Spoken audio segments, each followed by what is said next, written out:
So I got a call last week from an old friend. I say old friend because he's been a friend for a long time, but he's also old, so old friend. And while we were talking, we were just catching up, haven't talked in a long time, and it felt so good. And right in the middle of the conversation, I had like this little flashback moment to a time in my life, not too far back, that I went through just some really dark days, just difficult segment of life to walk through. And this is one of the people who was such a good friend to me when I was going through it. There's all kinds of friends. This is the kind of friend who you go talk to because they're really wise and you need their wisdom. And he was a guy who kind of listened and would accept and feel badly for me, but then he always had the ability to turn the other side of that and say, what are you going to do about it? Now what are you going to do? While I wanted to kind of whine and wallow in it, he's always the guy that would go, now what? That's good, I understand, I'm sorry, but now what? It was kind of the kick in the butt I needed. Sometimes I'd talk to him and I'd leave ticked off, like I really needed that. If I knew all the answers, I'd already be doing something, but he just wouldn't let me stay where I was. And while I was talking to him, I was just thinking, man, he was a great friend. So I told him, I said, man, I just remember going through that. Thanks so much for being that kind of friend for me. As soon as I hung up, it got me thinking about that same period of time, and there was another guy that walked through that whole time with me. And I picked up my phone and I called him, and I was like, hey, I was just talking to this other guy and he really helped me. I just want to say thanks. And this guy was a different kind of friend. He was the friend that just was always there. He was always on the other end when you called. He was always quick to send a text or an email or something just encouraging. He said words like this, dude, you can count on me. I am with you. I believe in you. Don't give up. There's better days ahead. He was just that constant form of encouragement. Do you have anybody like that in your life? You ever been through something where you just go, man, if it weren't for them, I don't know how I'd have ever survived those days? Maybe you're that for somebody right now, one of those kind of friends, or maybe you're going through something right now and you're just wishing for one of those. Well, I know this, God never intended for us to do life alone. We need people who we can count on. We need people who will sometimes tell us the truth in love, even when we don't want to hear it. We need people who will just wrap their arms around us and walk through the darkest times with us. We need each other.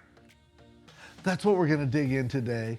If you don't know who that is for you, or maybe you know who exactly it is, today's going to be a day to dig in. Would you do this just for the next few minutes with all the crazy distractions of watching something online? I don't know what's going on around you, but would you kind of just focus in for a few minutes? You may be surprised that God may have something to say to you today. So you ready? All right, Jeremy, take us away.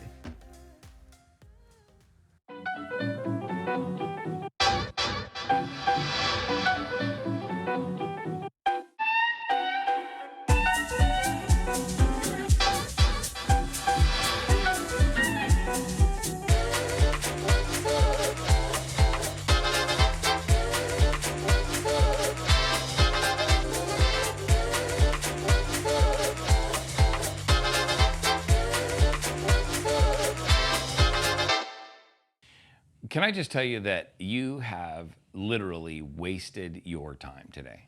I just being honest with you, I don't know if that's really what you're looking for here, but to be in complete honesty, you've wasted your time because, the music that we'll play today, you could Google and find the original versions recorded and mastered perfectly and probably even tailor fit to your speakers. And to be honest, then you could choose the music you want to hear, like the style you want to hear, the volume you want to hear, and the artist you want to hear. You could search that stuff up and watch it. And when it comes to preaching, if I'm being completely honest with you, you could find a dozen, maybe hundreds of better preachers than me. In fact, if you'll just email me, I'll send you a list. And so if like today, if you're just hoping to invest this 45 or 50 minutes right here sitting down together online, to be honest with you, you could find dozens, maybe even hundreds of better options that wouldn't be a total waste of your time. Now, I hope you can figure it out that we're using satire, the idea of humor and exaggeration, irony, to ridicule and even criticize stupidity. Because the truth is that the idea of going to church has become going to church. It's not been anything beyond that. And when we kind of narrow things down to being the perfect Christian, We have a tendency to think that if I just do the right stuff, if I do the right things, jump through the right hoops, go to church for my 1 hour a week, like if I just do that one thing, it'll make everything all better. But then it really doesn't. In fact, there's a reality check. I want you to understand this, that walking with Jesus was never intended to be private. It was intended to be personal, but it was never intended for you to seclude yourself off from everyone else or just do this thing. Like I always think of it like we have a tendency to look at church like it's a jail sentence. Like I served my church this week. I served my sentence and now I can go on with my life. And you know, the truth of it is that our faith was intended to be very personal, but it was never intended to be private. You know, I like to do this a lot around here where I kind of rewind the story. Now, often, and this happens a lot around here, we rewind the story all the way back to the beginning. And the reason I do that is because when we go back to the beginning, we get a better understanding of what was originally intended.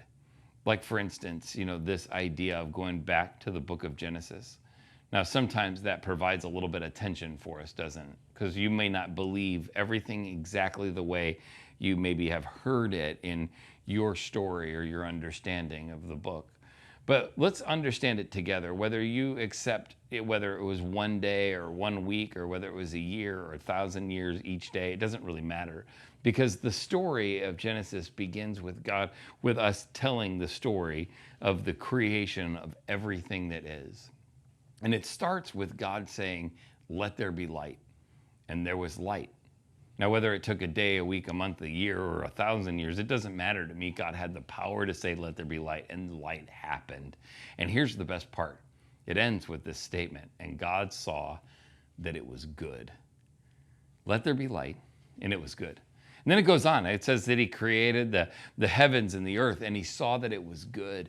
And he created the animals that walk on the planet, and it was good. And he created the fish that swim and the birds that fly in the air. And every day he concluded with that one statement, "And he saw that it was good." All the way up until the last day, day 6, when he saw that he created man and he said it was not good for him to be alone. Now, just real quick, hold on to that for a second.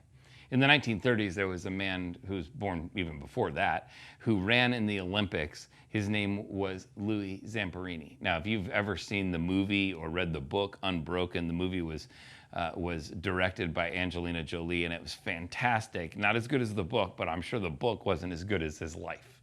And his story was phenomenal. He ran in the 1936 Olympics in Berlin right before World War II started. And all of this kind of like tension arose because he ran the fastest lap ever recorded in human history. And he ran the fastest lap, and the man, Adolf Hitler, wanted to meet Louis Zamperini, and he literally met him in the 1936 Olympics. Just years before Louis would fight his life, like give everything, risk with thousands, millions of people to fight the Nazi army and Adolf Hitler. And he gave everything. He pushed hard. He was always wanting to be the best soldier, just like he wanted to be the best runner. And one day on a scouting mission, he was in his plane with his crew, and the plane went down in the ocean. And Louis Zamperini not only set the record for the fastest lap, he also set another record for the longest time surviving known on a lifeboat.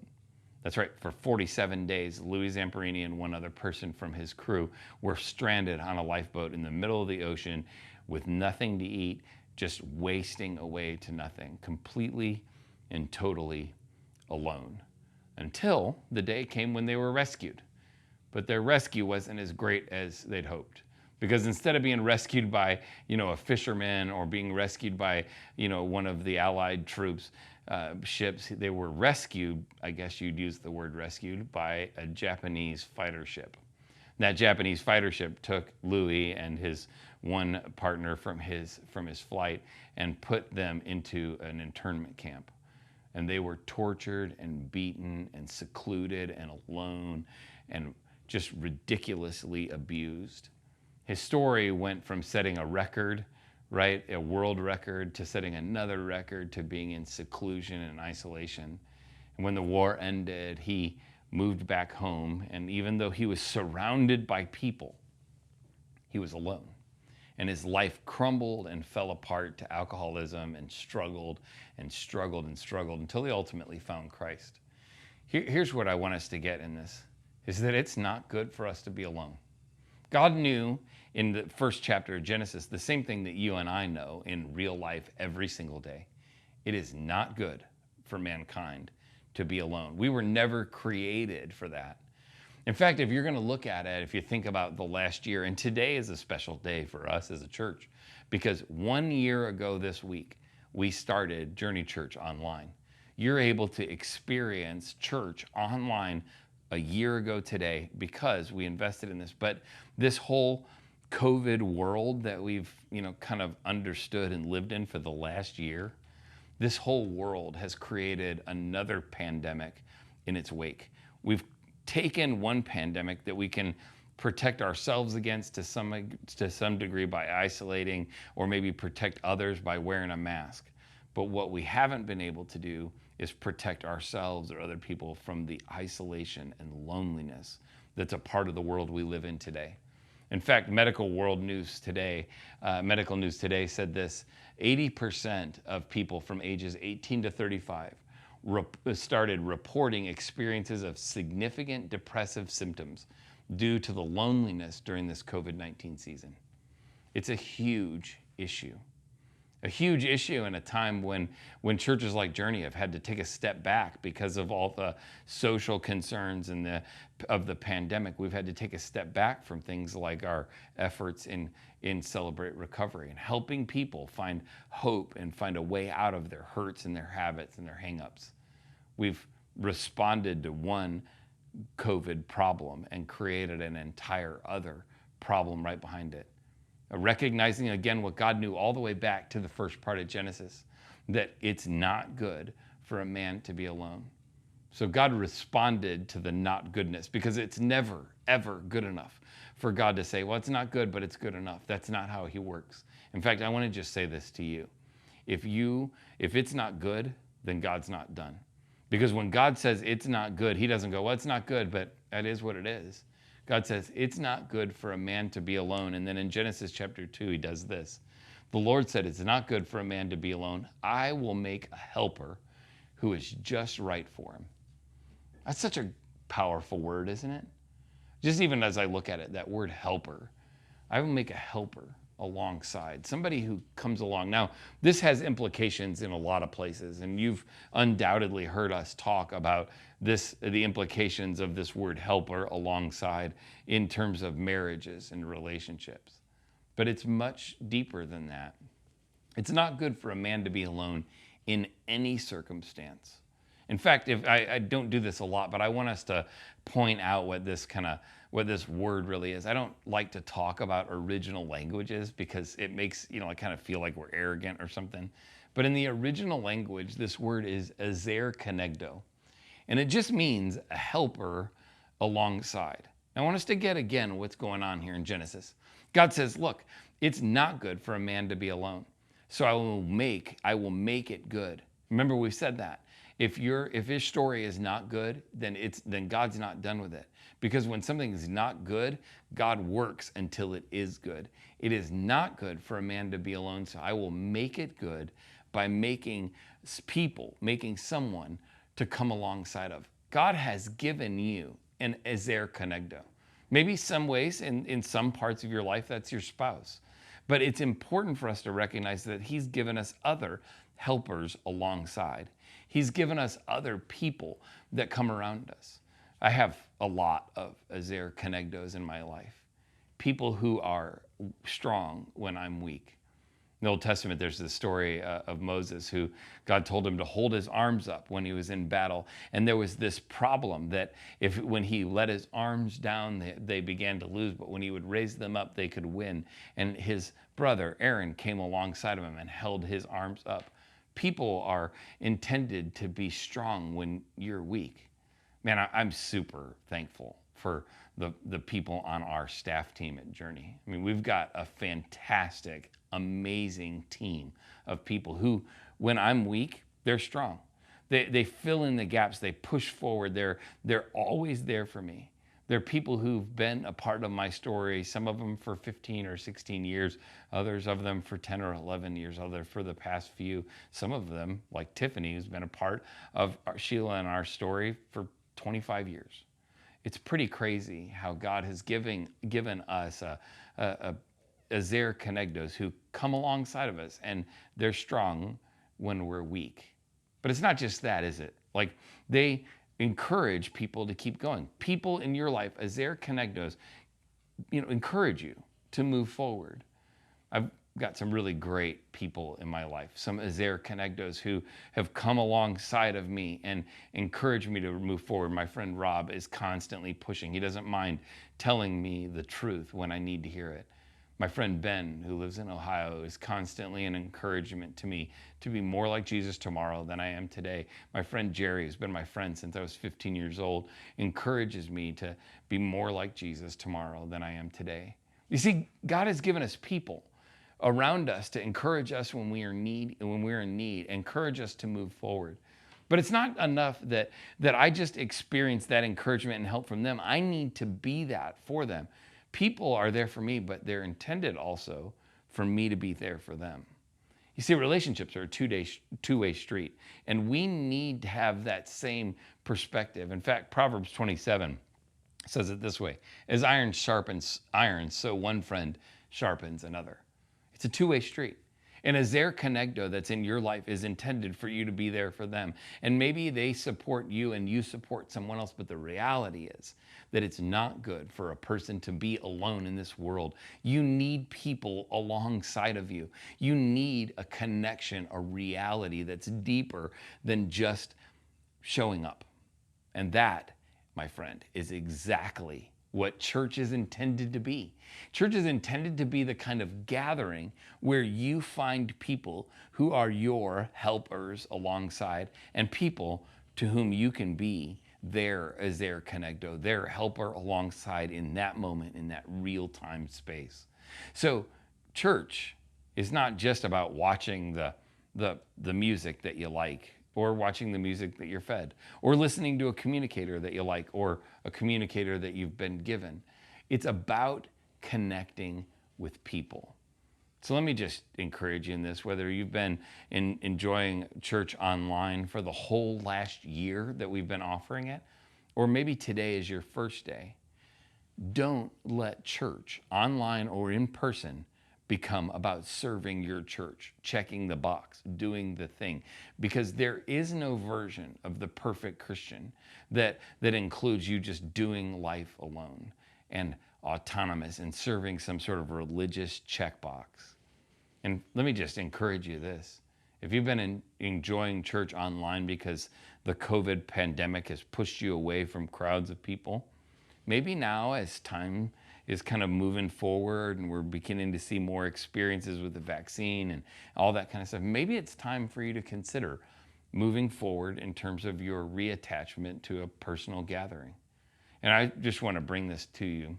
The worst thing about missing church is that eventually you won't. Eventually you just don't miss it anymore and it becomes not an important part of your life. But remind you, it is not good for a man to be alone. You're intended to have helpers alongside of you that create for you this idea of connection with people. Now listen, if you're here online and you're doing this because it fits your schedule better, or it fits your personality better, or if it's where you are in your story right now and this is the safest and best place for you, man, we'll be here next week and the week after that. We're committed to this for the long haul because we want to help people take their next step toward Jesus. If your next step is experienced online, that's fantastic. We want you to engage and we want you to be connected. We want you to find online a person, a helper alongside who cares about and connects and serves alongside of and engages in your faith story.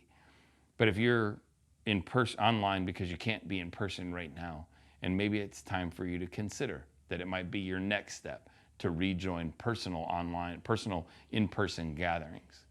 Wherever you're at, whether it's in person or online, it doesn't matter. The most important thing that we can get right now in our real lives is that we need people. Not needing people is not a sign of strength. It's a sign of weakness. When you're like, oh man, I don't need people. I don't need people around me. That's not a sign of your strength. That's a sign of your weakness. You were created to need people. It's not good for a person, a man, to be alone. It's good for a person to have a helper alongside. We all need people differently, but we do need them equally. Now, listen, I'm a people person. I'm an extrovert. There's not a room where I'll, exist for very long without meeting somebody I know or knowing somebody I meet. It doesn't really matter because I get connected to people quickly. I need people in different ways than maybe a more introverted person does. You need a person in your life that's different than the way that other people need them, but you do need them equally. We all need people differently, but we need people equally. In fact, there's a reality check that when we look at this truth in our lives, that life change happens almost exclusively in the context of relationships, both positive and negative. Life change happens almost exclusively in the context of relationships, both positive and negative.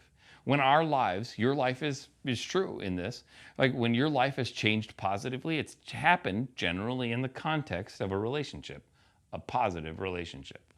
If those parts of your story that you'd like to edit or delete and forget they ever happened, those things, those negative life-changing moments probably happened in the context of some negative relationships, didn't they? Relationships matter to your life because it's in the context of relationships that real changes happen in our life. Now, I want you to understand this about the church, about this gathering of people. Maybe you're online today because your interaction with the body of Christ or the church or this folks that meet together in church hasn't been real positive. And maybe you're really just pushing back on that. And you're like, I love Jesus. I just can't stand the church. Well, I want you to know something. It's not possible for you to love Jesus and hate the church. Because the church, this gathering together of believers, this idea of people who follow Jesus, and that who we are is the bride of Christ. We are the bride that he has chosen. We're broken and bruised. We're dirty and we smell. And there's a mess sometimes that is a part of our life. But the truth, the reality of who we are is that we're deeply and dearly loved by the God who gave his only son for us. It would be like you saying that you love Jesus but hate the church is similar to you saying, Jeremy, I love you, I just can't stand your wife. Well, I gotta be honest with you.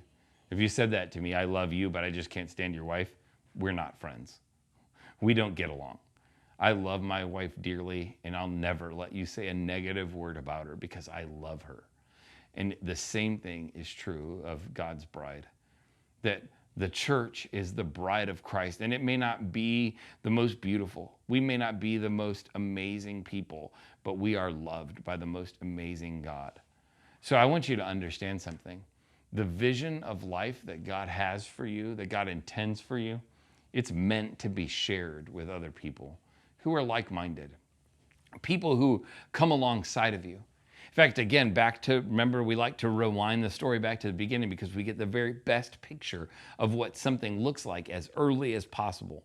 For instance, if you were going to restore like a mid-50s truck and you were going to restore that, you'd want to look up pictures and get as much personal experience with the way that truck looked and felt and smelled when it rolled off the assembly line, because you're trying to not create a new version of that truck. You're trying to recreate an old version because that picture was what we departed from. Same thing as like if you were wanting to restore an early 60s muscle car, right? You'd want to know how quickly it accelerated. You'd want to know what the gas pedal felt like. You'd want to know everything about how that car looked and felt when it drove so that you could recreate it. You're not looking to update it. You're looking to recreate it because that was its original form. The same thing's true of the church. What it is today is not what it was intended to be. To understand what it was intended to be, we need to rewind to chapter 1. Chapter 1 for the church, the gathering of people, this kind of experience right now, wasn't always just like this. Chapter 1 for this happened in the book of Acts. In the book of Acts, the apostles launched into this vision of life, this shared life that Jesus envisioned for us.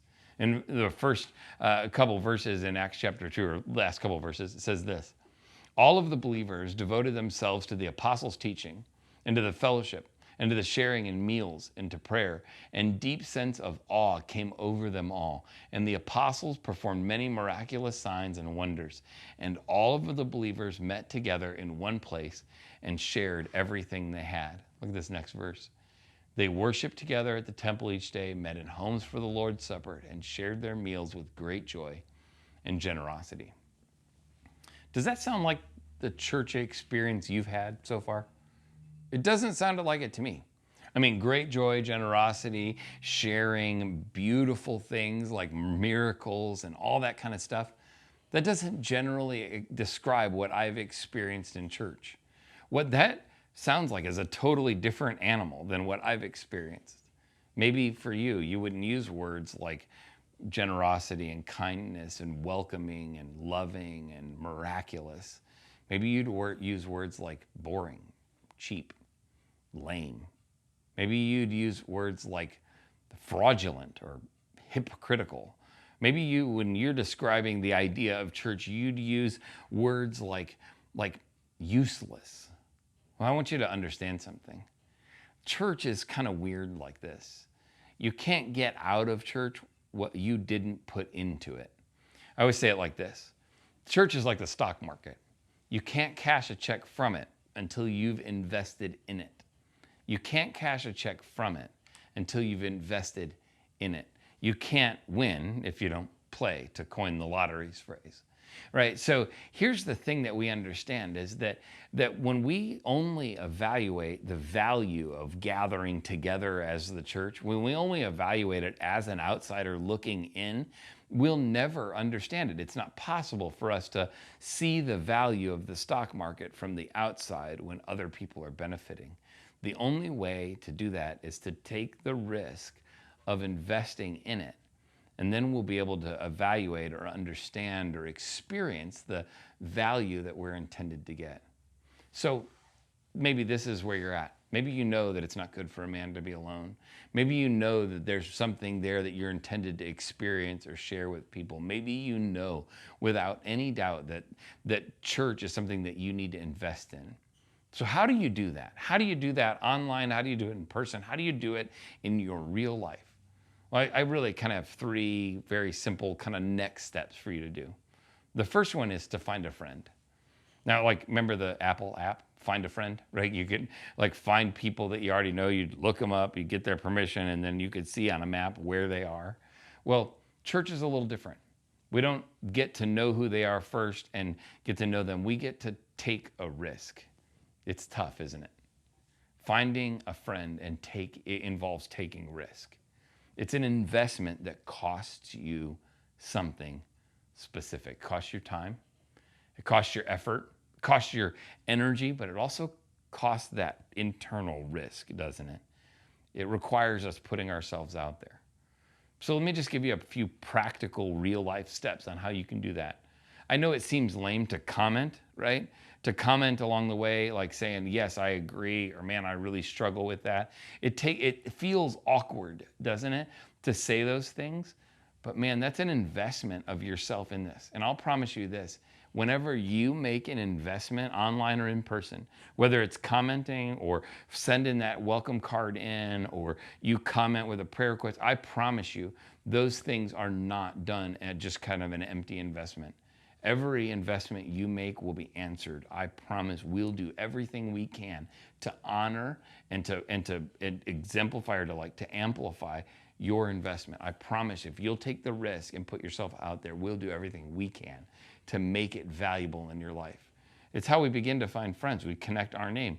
If you're just joining online today and we have no idea that you're here, how are you ever going to find a friend? However, you're ever going to find somebody who comes along, how are you going to find your Azer Connecto, your helper alongside in church? You've got to put your name out there. You've got to put your identity online. You got to take a risk. Another thing you can do is in a couple of weeks, we're starting a series where we're going to really lean into how to make better decisions. It's going to happen the week after Easter. Not only Easter is going to be killer, you can invest in a friend. That's a way that you can bring them alongside of you at church. Invest in a friend and invite them to be a part of Easter. And then post-Easter, we're going to invite everybody to join a community group for just 5 weeks. It's a short community group just during the series where we're going to talk about these things. Finding a friend in that is valuable. So invest in a friend, invite them to be a part of Easter on Easter Sunday morning, and then invite them and you take the risk of being a part of a group. We'll do those in person. We'll do some groups online. We'll have plenty of opportunities for you to be able to engage. But the most important piece in this is that you lean into and find a relationship that helps you move forward. Find those people that you surround yourself with that are your helpers alongside. The second thing that you can do is takes a little more intentional, like internal effort. It's becoming the kind of person that you're looking for as a friend. I mean, that's kind of a vague idea, isn't it? Just to become the kind of person that you want to find. But what that entails is you choosing to handle your own mess and your own problems and your own stuff, handling those things with the sincerity and the diligence that you need to. Because let's face it, who wants to be friends with a person who doesn't take their own issues as seriously as I do? I'll be honest with you, I don't want to help somebody move forward if I'm taking their issues more seriously than they do. So if you want to find a good friend, an Azer Connecto, a helper that comes alongside, you need to be the kind of person that's coming alongside of your own stuff. Handle your own mess, your own consequences, your own actions, your own decisions, like we're going to talk about during that series. Handle those things with sincerity and diligence. The more you're like that kind of person, the more people want to partner with you in them. Nobody wants to take your issues more seriously than you do. So find a friend. Find someone to come alongside of you. Put yourself out there. Invest in things. Invest in taking the risk. Become the kind of person that you want to find, and then find people and sign treaties. When they're at war, you're at war. It really comes from a quote by a guy named Dan Allender. Dan Allender's a genius when it comes to healthy and valuable relationships. And he said this, that we need to find like-minded kings and sign treaties. When they're at war, you're at war. You know, one of the problems that people experience in groups, more of the common problems that we experience in church, is that there are people who need but don't ever offer. They constantly are needing someone to help them, but then they constantly want somebody to hear them talk, but they don't necessarily want to hear people talk. So not only do you need to find friends for you and handle your own mess with the diligence and sincerity that you need to, that you're asking other people to, but you need to be the kind of person who fights on behalf of others. A treaty isn't an agreement that says that when you're at war, I'll join you. It says when I'm at war, you're at war with me. And when you're at war, I'm at war with you. There's no question of my loyalty. You need to find not only friends and not only be the kind of person that you want to find, but you need to sign treaties with people and recognize that when they're at war in their life, that you're at war with them.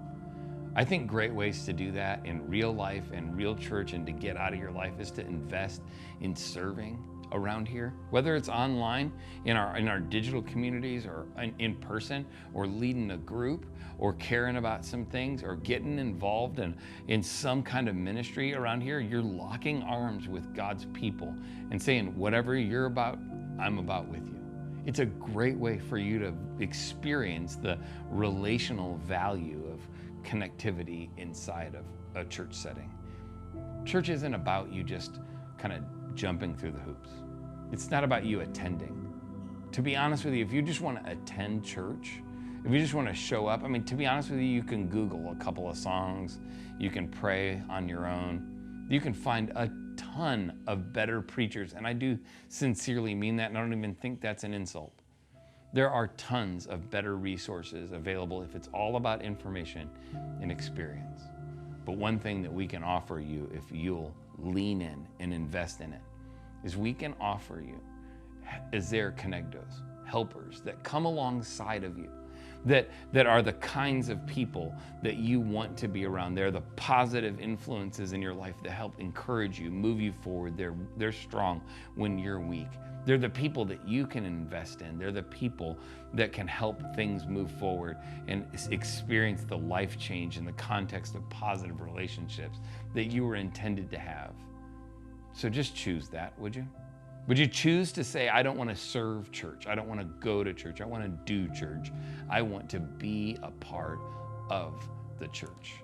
The church, at the end of the day, is the helper alongside the Azer Conegdo that God created you to have. Nothing about church is ever meant to be done in private. It's all intended to be innately personal, but it's never been private. Chris is going to help us take some next steps toward Jesus in our relationships with each other and our relationships with stuff that's going on. So let's join Chris. Thanks, Jeremy. That is just what we need. Now, Jeremy mentioned a couple things. He mentioned upcoming series. We are so pumped. We're putting so much time and effort. How to make better decisions or life with fewer regrets is something we can all use. I don't care if you're 14 or 144. We can all use that. If you're 144, okay, you may not, but everybody else can. So we're really looking forward to it. We're going to spin off some groups, and some of those are going to be just right for us online. We'd love for you to take part. So would you just go ahead and put that in your mind? We'll start talking about it Easter. We'll start the week after Easter. So just go on and set aside a little thought process for that, whether or not you might jump in with us. We think it'd be really good for you. Also, we mentioned Easter before. Hey, if you're gonna be here with us in the Jackson area, if you can, we'd love to have you Saturday night before Easter at 6:30, then Easter Sunday morning at 9:30 or 11. We'd love for you to invest and bring someone with you. Now, maybe you're not able to do that for whatever reason and you're gonna be with us online. We would love for you to invite a friend and share that time with them. Maybe a perfect way to do it would be to watch it, and then afterward you guys get together or Zoom or do something and even discuss a little bit of what was talked about. It may be just a way to get somebody to watch along with you. But don't give up. Invest. Send somebody an invitation. You might be surprised that they'll jump in. All right, man, we're so grateful that you've been with us today. I hope something's been helpful for you. Don't listen and then just walk away. Listen, allow God to do something in your heart and let it move you to be a better version of you this week than you were last week. Thanks again. We'll see you next week.